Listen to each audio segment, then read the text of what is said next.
Now we're going to move to validating user inputs. Okay, so validating user inputs means that we want to make sure that they are valid before we process them in our PHP code.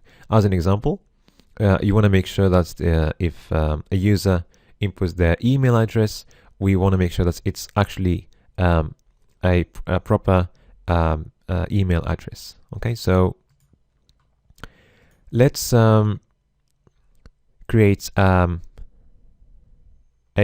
variable my email. Okay, so we're going to let's use the same as we have done there.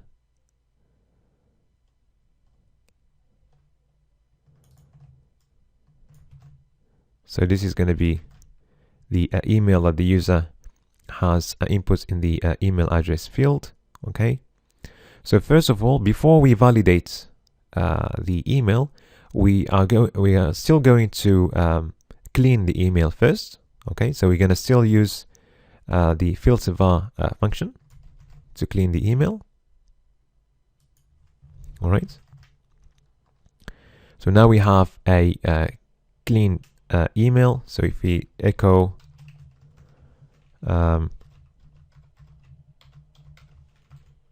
cleaned email, for example, okay, we've got our email clean.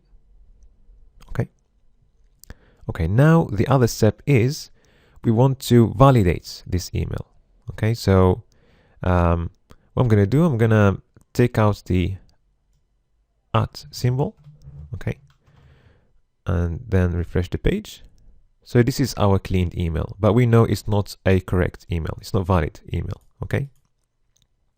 So to see if the email is valid or not, we're going to use the filter var function again, okay?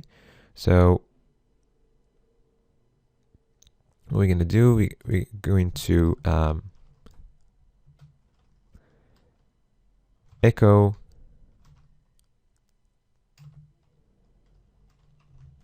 a paragraph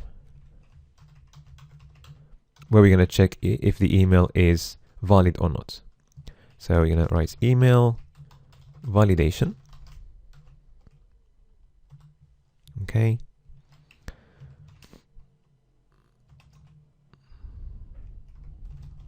And then we're going to print the results of the filter var function.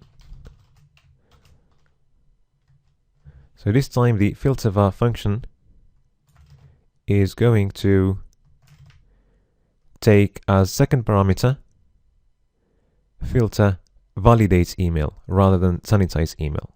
Okay, validates email. All right, let's refresh the page, and now we can see email validation followed by nothing. And the reason why is because filter var is returning false, and if you echo false, you don't see anything on the screen.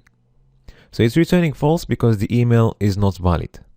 Okay, but if we had a valid email, so let's change the value of the email, then we get the value of the email instead.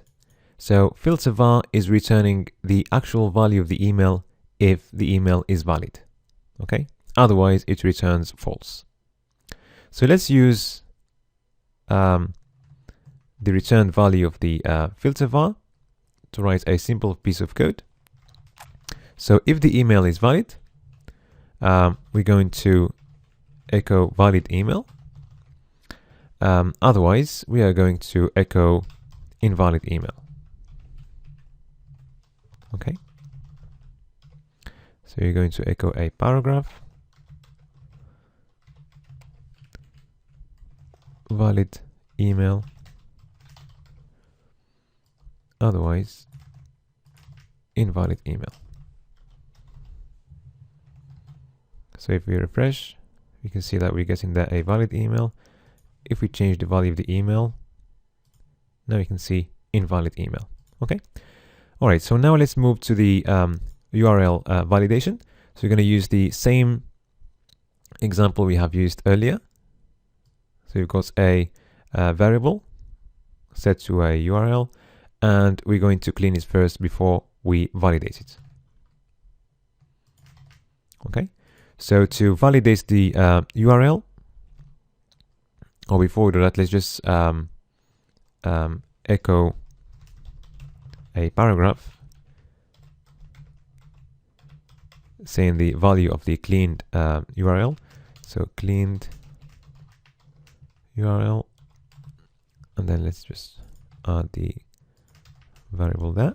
Okay, so that's our cleaned URL. So now we want to validate it. Okay, so we're just going to echo a paragraph again, and then inside the paragraph we're going to use the filter var function.